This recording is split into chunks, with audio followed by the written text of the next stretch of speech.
Samuel Eto'o, le président de la FECAFOOT, s'est exprimé le mardi 8 novembre 2022 pour sa première interview télévisée depuis son élection en décembre 2021. L'interview a été diffusée sur la chaîne Canal 2 International. Et comme il fallait s'y attendre, le public camerounais et international, et même la blogosphère, était au rendez-vous.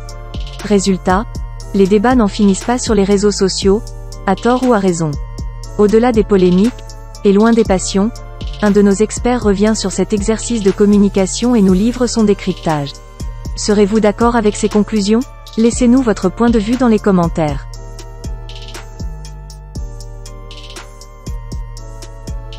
Le débrief du chèque. Le diable est dans les détails.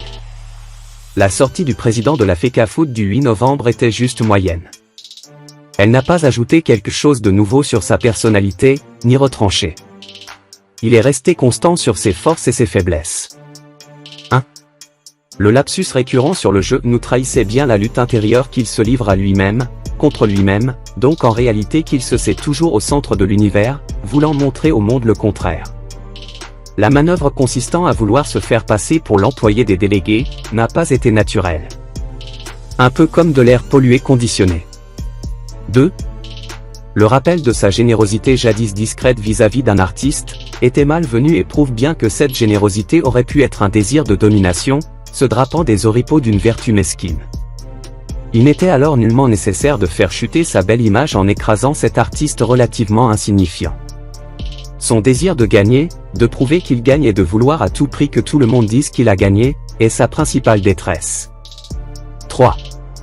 Quand on fait un bilan, on en sort les points positifs ainsi que les négatifs. L'honnêteté intellectuelle voudrait qu'il fasse un bilan objectif de la FECAFOOT avant son arrivée et non pas de vouloir à tout prix convaincre tout le monde sur une chose que tout le monde savait avant lui, que la FECAFOOT c'est comme l'administration au Cameroun, on y travaille pour manger sans se faire attraper, et sans risquer d'améliorer les choses telles qu'elles sont.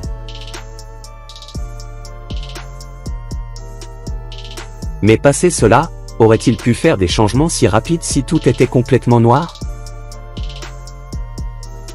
Quoi qu'il en soit, avoir raison ne devrait pas être son objectif, mais bien faire si. Parvenu à son niveau d'excellence, pour bien faire, il n'a pas besoin de prouver qu'il a raison.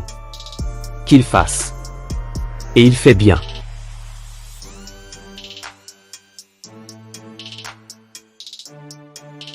« 4.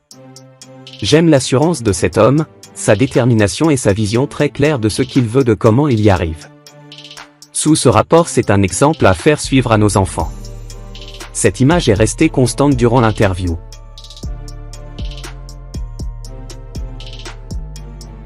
5. Le plateau était beau, le maquillage bien fait et les costumes excellents.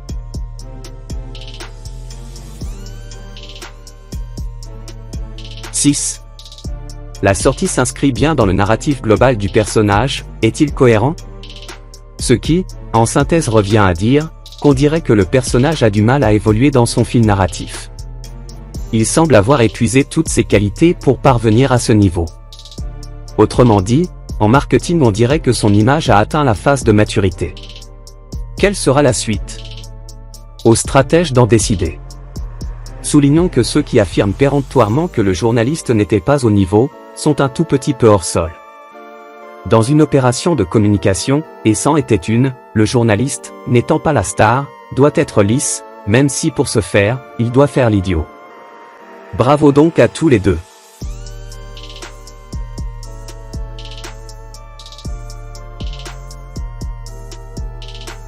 Que pensez-vous de cette analyse? Partagez-vous partiellement ou entièrement les observations de notre expert? Faites-nous connaître votre point de vue dans les commentaires. Si vous avez apprécié cette vidéo, merci de liker et de la partager. Et surtout n'oubliez pas de vous abonner pour ne rien manquer de nos prochaines vidéos.